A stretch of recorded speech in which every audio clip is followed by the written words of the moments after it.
Hey guys, welcome back to another video on our channel Tech It Simple.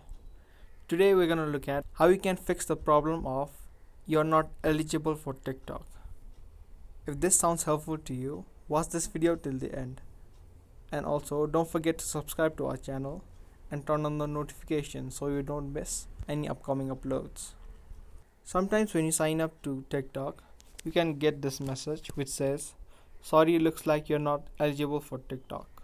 You can solve this problem by following the process which I'm gonna show you. Now, to solve this problem, firstly, take a screenshot of this.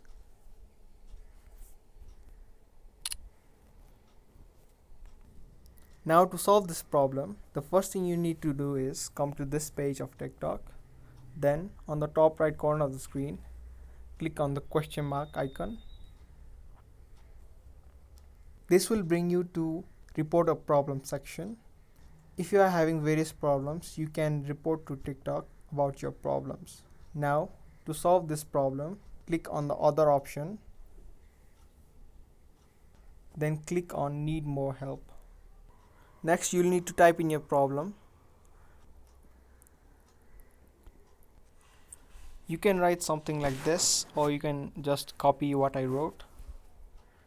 Now, you'll need to add in your screenshot that you took earlier. After you uploaded the screenshot, you can simply click on the report button. After you're done reporting the problem to TikTok, the TikTok team will soon reply to your problem and will help you solve the problem in a few hours, or it could even take up to a few days. So hope you guys liked our video and found the video to be helpful. If you did, don't forget to give us a thumbs up and also share this video. We will be back with similar videos like this. Thank you for watching.